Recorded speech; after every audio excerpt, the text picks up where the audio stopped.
ആർക്കും നേരമില്ല, മനസ്സിലായോ? ആർക്കും നേരമില്ല ഒരു മനുഷ്യനുമായിട്ട് ഒത്തൊരുമിച്ചിരുന്ന് സംസാരിക്കാൻ ആർക്കും സമയമില്ല. അപ്പോൾ സമയമുള്ള ഒരാൾ ഷാഫി വന്നു, ഷാഫിയെ കണ്ട്, ഷാഫി വന്നതിന് ശേഷം അടുത്തൊരു വ്യക്തി വന്ന്, ജെനിയ വന്ന്, ജെനിയ വന്നതിന് ശേഷം ലില്ലി വന്ന്, അമേരിക്കയിൽ നിന്ന് വന്ന്. ഞങ്ങൾ വേറെ ഒന്നുമില്ല, മനസ്സിലായി, വേറെ ഒരു താല്പര്യമില്ല. ഓരോരുത്തരും ജീവിക്കുന്നു, അവനവനായിട്ട് ജീവിക്കുന്നു. മറ്റുള്ളവരുടെ കാര്യത്തിൽ അനാവശ്യമായിട്ട് തലയിടുക, അവരെന്താണ് ചെയ്യണമെന്നും അവരെ പിടിച്ച് ഉപദ്രവിക്കുക, അവരെ ചോദ്യം ചെയ്യുക ഒന്നുമില്ല. നിങ്ങളെന്താണെന്ന് ചോദിക്കുന്നത് ഞാനെന്താണെന്ന് അന്വേഷിക്കുന്നതിനകത്തുനിന്ന് മാറിയിട്ട് മറ്റൊരാളെന്താണെന്ന് അന്വേഷിക്കാൻ ഒരു സാവകാശവും എന്നിൽ കണ്ടിട്ടില്ല. ഞാനെന്താണെന്ന് നന്നായിട്ട് അന്വേഷിക്കുന്ന ഭാഗത്താണ് ഞാനിരിക്കുന്നത്. എന്നിട്ട് ഷാഫി എന്താണെന്ന് ഞാൻ അന്വേഷിക്കുന്നില്ല. ഷാഫി എന്താണെന്ന് ഷാഫി നന്നായിട്ട് അന്വേഷിക്കുന്നുണ്ട്. അതുകൊണ്ട് ഷാഫിയും ഞാനും ഒരുമിച്ച് പൊരുത്തപ്പെട്ടിരിക്കുന്ന ഭാഗം, രണ്ടുപേർക്കും വെള്ളം വേണം, ഭക്ഷണം വേണം, സമാധാനം വേണം, അവനവനെ തിരിച്ചറിയുന്ന ഭാഗം വേണം. അതാണ് സമാധാനം. അതല്ലാത്ത വേറൊരു കാര്യത്തിൽ തലയിടുന്നില്ല. ഷാഫി എന്ത് ചെയ്യുന്നുള്ള ഭാഗം ഷാഫി ചെയ്യുന്നു. ഷാഫിയിൽ തെറ്റ് കണ്ടെത്താനാ, ഷാഫിയിൽ കുറവുണ്ടെന്ന് കണ്ടെത്താൻ ഒന്നും എൻ്റെ ജോലിയല്ല. അതൊക്കെ ഷാഫിയുടെ ജോലിയാണ്. ഇങ്ങനെ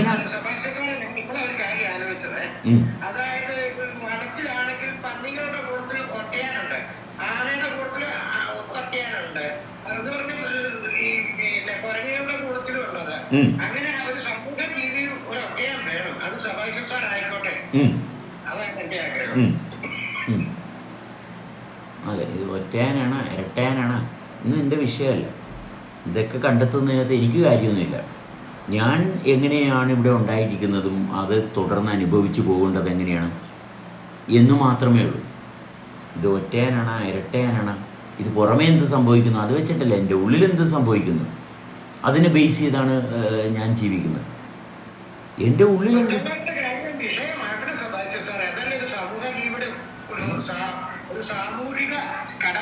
അല്ല, എനിക്ക് സാമൂഹിക കടമയില്ലെന്നേ, എനിക്ക് സാമൂഹിക കടമയില്ലെന്നേ, ഞാൻ സാമൂഹ്യ ജീവി അല്ലെന്നേ, ഞാൻ സാമൂഹ്യ ജീവി ആകുന്നില്ല, മനസ്സിലായി? ഞാൻ എന്താണോ ഞാൻ അതാണ്. എനിക്ക് കടമയോ ഉത്തരവാദിത്വം ഒന്നുമില്ല. ഞാൻ എന്നെ തിരിച്ചറിയുന്നതാണ് എൻ്റെ ഉത്തരവാദിത്വം.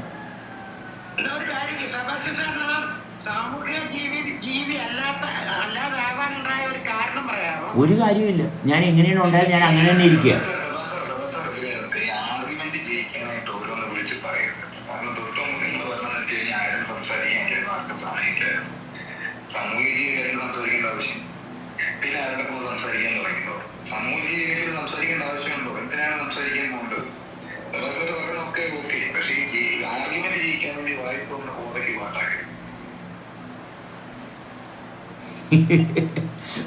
ഓരോരുത്തരുടെ കണ്ടെത്തലുകൾ, മനസ്സിലായി? ഞാനായിട്ടിരിക്കുന്ന ഭാഗം, ഞാൻ എന്ത് ജീവിയാണെന്ന് ഞാൻ വിലയിട്ട് പേരിട്ട് കൊടുക്കേണ്ട ഭാഗം എനിക്ക് വന്നിട്ടില്ല. ഞാൻ സാമൂഹ്യ ജീവിയാണ്, ഞാൻ ഇന്ന ജീവിയാണ്, എനിക്കതിൻ്റെ ആവശ്യം വന്നിട്ടില്ല. ഞാൻ ജീവിക്കുന്നു. ഞാൻ എന്ത് ജീവിയാണെന്ന് ആർക്കാണ് ആരെയും ബോധ്യപ്പെടുത്തേണ്ടത്? ആരെയും ബോധ്യപ്പെടുത്തേണ്ട ഒരു ആവശ്യം എനിക്ക് വന്നിട്ടില്ല. ഞാൻ ജീവിക്കുന്നു. ആ ജീവിക്കുന്ന ഭാഗം വളരെ മനോഹരമായതുകൊണ്ട് അവിടെ എവിടെയൊക്കെ എന്നുള്ള ഭാഗമില്ല. ഞാൻ ഇവിടുത്തെ എന്നിൽ തന്നെയാണ് എന്നും. ഞാൻ എന്നിൽ സജീവമായിട്ടിരിക്കുന്നു. അതിൽ ഞാൻ വളരെ സംതൃപ്തനാണ്. കാരണം അത് മനോഹരമായിട്ട് പ്രവർത്തിക്കുന്നുണ്ട്. അത് പ്രവർത്തിപ്പിക്കുന്നത് ഈ ചുറ്റുപാടും കാണുന്ന ഒരു മനുഷ്യനുമല്ല. ഈ ചുറ്റുപാടും കാണുന്ന ഒരു മനുഷ്യൻ വിചാരിച്ചാലും എൻ്റെ ശരീരത്തിലുള്ള ഒരു രോമം പോലും ഉണ്ടാക്കി തരാൻ പറ്റിയിട്ടില്ല. അപ്പോൾ എൻ്റെ രോമവും എൻ്റെ ശരീരത്തിലെ മജ്ജയും മാംസവും എല്ലാം ഉണ്ടാകാൻ കാരണമായിട്ടുള്ള അവസ്ഥ എവിടെയാണോ അവിടെയാണ് ഞാൻ ജീവിക്കുന്നത്. അതിന് എന്ത് പേരിട്ട് വേണേലും ആര് വേണേലും വിളിച്ചോട്ടെ. പക്ഷെ ഞാനൊരു രോമം നഷ്ടപ്പെടാതിരിക്കണമെങ്കിൽ ഈ സമൂഹത്തിൽ ഇടപെടണം. അതായത് ഇപ്പൊ സെബാസ്റ്റ്യൻ സാർ വന്ന് ഇരിക്കുന്ന ഈ സമൂഹ കൂട്ടായ്മയോട് താല്പര്യം ഉള്ളത് കൊണ്ടാണല്ലോ സെബാസ്റ്റ്യൻ സാറോട് വന്നിട്ട് ഞങ്ങളോട് സംസാരിക്കുന്നത്. അല്ലെങ്കിൽ ഞങ്ങളുടെ സംസാരം കേൾക്കാനാണല്ലോ സെബാസ്റ്റ്യൻ സാർ വന്നിരിക്കുന്നത്. അത് സ്വന്തമായിട്ട് ഒന്ന് തീരുമാനമെടുക്കുന്നത് വളരെ നല്ലതാണ്. എന്താണെങ്കിലും നന്നായിട്ടാണ് ഇത്രയും നാൾ കൊണ്ടുപോയിക്കൊണ്ടിരിക്കുന്നത്. നന്നായിട്ടേ കൊണ്ടുപോകത്തുള്ളൂ. കാരണം നന്നായിട്ട് കൊണ്ടുപോകാനുള്ള കാരണം എന്താണ്? എന്നെ ഞാൻ നന്നായിട്ട് തിരിച്ചറിയുന്നതുകൊണ്ടാണ്. എങ്ങനെയാണ് ഞാനായിട്ടിരിക്കാനുള്ള കാരണം? അത് നന്നായിട്ടാണ് പ്രവർത്തിക്കുന്നത്. ആ നന്നായിട്ടുള്ള പ്രവർത്തനത്തെ അറിയുന്നിടത്ത് ഞാൻ നന്നായിട്ടിരിക്കുന്നു. അത് തന്നെയാണ് ചെയ്യുന്നത്. അതിനകത്ത് യാതൊരു സംശയമുണ്ട്. അതിനകത്തുനിന്ന് മാറുന്ന യാതൊരു ഭാഗവുമില്ല. എത്ര നാൾ എത്രത്തോളം ഇത് നന്നായിട്ട് പ്രവർത്തിക്കുന്നോ അത്രയും കാലം ഞാൻ നന്നായിട്ടിരിക്കും. ഇത് നന്നായിട്ട് പ്രവർത്തിക്കുന്നില്ലെങ്കിൽ എനിക്കൊന്നും ചെയ്യാനില്ല. ഇതാരാണ് ഇങ്ങനെ സൃഷ്ടിച്ചിരിക്കുന്നത്? ഇതാരാണോ ഇങ്ങനെ സൃഷ്ടിച്ചിരിക്കുന്നത് അവരാണ് തീരുമാനം എടുക്കേണ്ടത്. എനിക്കറിയത്തില്ല ഇതാരാണ് ഇത്രയും നന്നായിട്ട് സൃഷ്ടിച്ചിരിക്കുന്നത്. ആ നന്നായിട്ട് സൃഷ്ടിക്കാനുള്ള ഉത്തരവാദിത്വം ആരുടെ കയ്യിലാണോ അവരത് ചെയ്യുന്നുണ്ട് എന്താണെങ്കിലും. മനസ്സിലായി? അതുകൊണ്ട് ഇത് മനോഹരമായിട്ട് ഞാൻ അനുഭവിക്കും.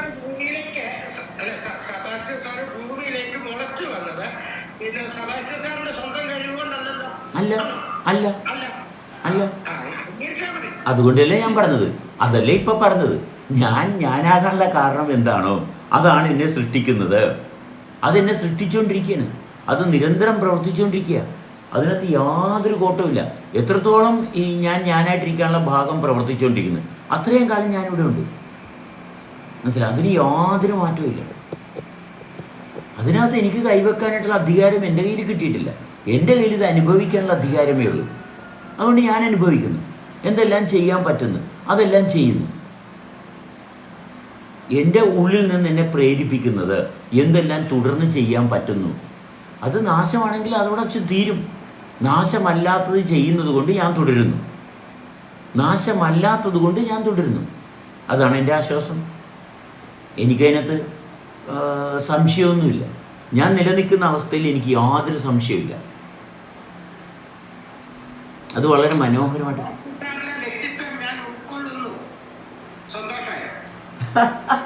എനിക്ക് സന്തോഷത്തിന് യാതൊരു കുറവുമില്ല.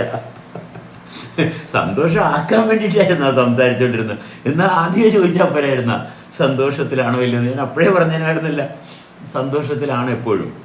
സന്തോഷത്തിലാണ്, ആശ്വാസത്തിലാണ് വന്ന് സംസാരിക്കുകയും പ്രവർത്തിക്കുകയും എല്ലാ കാര്യങ്ങളും എപ്പോഴും ആശ്വാസത്തിലാണ് ഒരു കാര്യം ചെയ്യുന്നത്. സന്തോഷത്തിലാണ് ഒരു കാര്യം ചെയ്യുന്നത്. ദുഃഖത്തിലോട്ട് എന്നെ കൊണ്ടുപോകാൻ എനിക്ക് യാതൊരു താല്പര്യമില്ല. ദുഃഖിക്കാനുള്ള കാരണത്തെ കണ്ടെത്തിയാൽ അപ്പം അവിടെ വെച്ച് തിരുത്തും. കാരണം ഈ നന്മയിൽ തന്നെ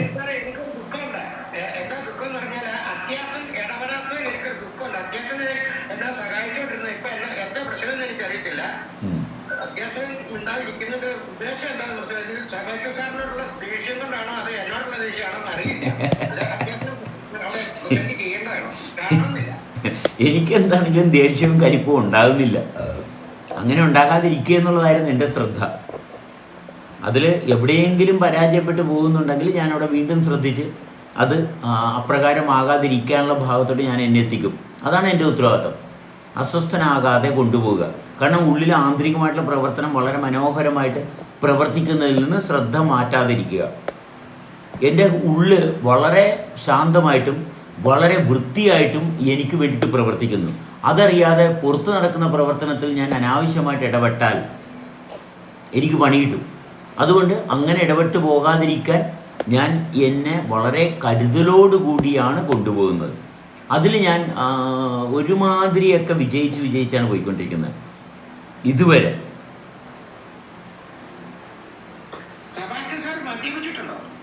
പണ്ട് മദ്യപിക്കുമായിരുന്നു. ഒരു 10-15-20 വർഷം മുമ്പ് നന്നായിട്ട് മദ്യപിക്കുമായിരുന്നു. ഒരു ഫുൾ ബോട്ടിലൊക്കെ ഒറ്റയടിക്കിരുന്ന് തീർത്തിട്ടൊക്കെ എഴുന്നേറ്റ് പോകാറുണ്ടായിരുന്നു.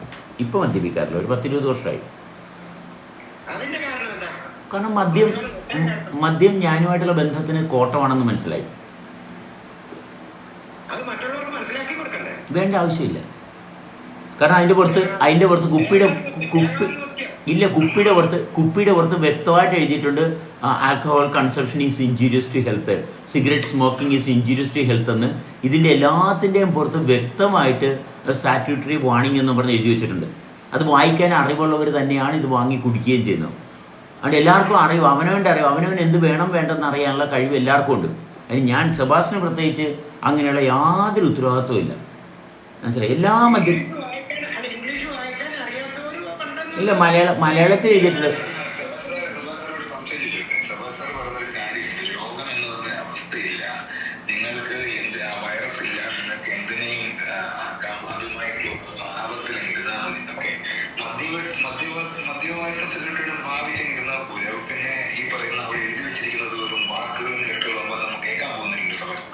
ഇല്ല, അവസാനത്തെ വാചകം കേട്ടില്ല.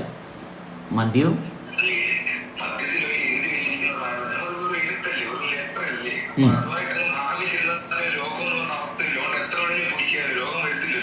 അല്ല, അങ്ങനെയുള്ളവർക്ക് അങ്ങനെ ചെയ്യാം. എനിക്ക് അത് സ്വീകാര്യമല്ലെന്നല്ലേ ഞാൻ പറഞ്ഞത്. അതുകൊണ്ടല്ലേ ഞാൻ മറ്റാരോടും പറയും. എന്തോ എനിക്ക് എനിക്ക് എനിക്ക് കൊള്ളത്തില്ലെന്നാണ് പറഞ്ഞാൽ മദ്യവും പുകവലിയും ഇതൊക്കെ, മനസ്സിലായി. അതുകൊണ്ടല്ലേ ഞാൻ മറ്റാരെയും ഉപദേശിക്കാത്തത്. എനിക്ക് മോശമാണെന്നാണ് പറഞ്ഞത്, മനസ്സിലായി. ഓരോരുത്തർക്കും അവരവർക്ക് തിരഞ്ഞെടുക്കാനുള്ള സ്വാതന്ത്ര്യമില്ല. ചിലർ പറയുന്നത് രോഗം വന്ന് ക്യാൻസർ വന്നാലും ഒരു കുഴപ്പമില്ല, ആയിക്കോട്ടെ, അപ്പോൾ അവരുടെ ഇഷ്ടമാണത്. അപ്പോൾ ആരെയും ഉപദേശിക്കുന്ന ഭാഗമില്ല. ഞാൻ എൻ്റെ സ്വസ്ഥതയും എൻ്റെ നല്ല അനുഭവത്തിൻ്റെ ഭാഗത്ത് കണ്ടെത്തിയതിൽ തുടരുന്നുകൊണ്ടിരിക്കുന്നത്. എത്ര കാലം തുടരാൻ പറ്റും അത്രയും കാലം തുടരും. കാരണം ഇത് വളരെ എൻ്റർടൈനിങ് ആണ്. ഇത് വളരെ എൻ്റർടൈനിങ് ആയതുകൊണ്ടാണ് ഇതിൽ തുടരുന്നത്. അല്ലാണ്ട് ഇതിനകത്ത് അസ്വസ്ഥതയും ബുദ്ധിമുട്ടുമാണെങ്കിൽ ഇത് എപ്പോഴെങ്കിലും പണ്ടേ കെട്ടിത്തൂങ്ങി ചത്തുകളഞ്ഞായിരുന്നു, മനസ്സിലായോ? ഒരു സംശയം വേണ്ട. ഇത് ദുർഘടം പിടിച്ചതായിരുന്നെങ്കിൽ ഞാൻ ആദ്യമേ പോയി ഒരു കയറെടുത്ത് കെട്ടിത്തൂങ്ങി ചത്തേനായിരുന്നു, മനസ്സിലായോ? ഇത് ദുർഘടം പിടിച്ചതല്ല, ഇത് വളരെ മനോഹരമാണ് എന്ന് മനസ്സിലാക്കിയതുകൊണ്ടാണ് ഇതുമായിട്ട് പൊരുത്തപ്പെട്ടു പോകുന്ന ഭാഗത്തിരിക്കുന്നത്.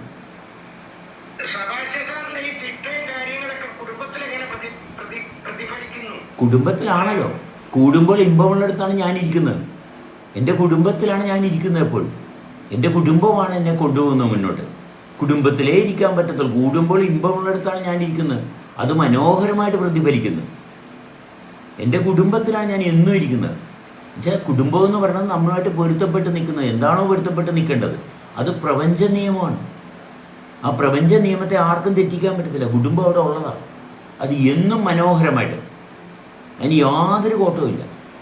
എൻ്റെ സമൂഹം പറഞ്ഞ പോലെ വിശ്വാസവും സങ്കല്പവും അങ്ങനെയുള്ള സംഭവമൊന്നും എൻ്റെ കുടുംബമാകത്തില്ല.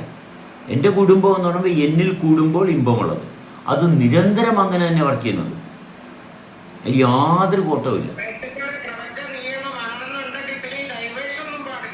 അല്ല, ഡൈവേഴ്സ് ചെയ്യണമെന്ന് ആര് പറഞ്ഞു? ചെയ്യണോ? ചെയ്യണമെങ്കിൽ ചെയ്യാം, ചെയ്യണമെങ്കിൽ ചെയ്യാം. എന്തിനാണ് ഡൈവേഴ്സ് ചെയ്ത്? എന്തിനാണ് ഡൈവേഴ്സ് ചെയ്യാൻ പറ്റുക? നമ്മൾ ഡൈവേഴ്സ് ചെയ്യുമെന്ന് പറയുന്നത് എന്തിനാണ്? നമ്മളിൽ നടക്കുന്ന പ്രവർത്തനം നിരന്തരം സംഭവിച്ചുകൊണ്ടിരിക്കുക. അതിനകത്ത് ഡൈവേഴ്സാണ് എന്തെങ്കിലും അറ്റാച്ച്മെൻറ്റ് എന്തെങ്കിലും ഉണ്ടാക്കാൻ പറ്റുമോ? ഒന്നും നടക്കത്തില്ല. അതൊക്കെ മനുഷ്യൻ്റെ തോന്നലുകൾ മാത്രമാണ്.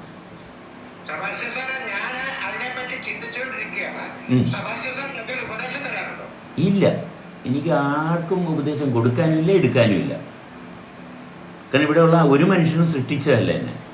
അതുകൊണ്ട് ആരുടെ ഉപദേശം സ്വീകരിക്കേണ്ട കാര്യമില്ല. എന്നെ സൃഷ്ടിച്ചവർ നിങ്ങൾ ആരെങ്കിലും ആണെങ്കിൽ ഓക്കെ. നിങ്ങൾക്ക് ആർക്കെങ്കിലും എന്നെ സൃഷ്ടിക്കാനുള്ള അധികാരം ഉണ്ടെങ്കിൽ നിങ്ങൾ പറയണ എല്ലാ അഡ്വൈസും ഞാൻ കേട്ടോണ്ടിരിക്കും. നിങ്ങൾ ആരും എൻ്റെ സൃഷ്ടിയല്ല, പിന്നെ നിങ്ങളെ കേൾക്കണമെന്നില്ല. നിങ്ങളുമായിട്ട് സഹകരിക്കണമെന്ന് മനസ്സിലായോ? നിങ്ങളുമായിട്ട് ഒത്തൊരുമിച്ചിരിക്കണമെന്ന്.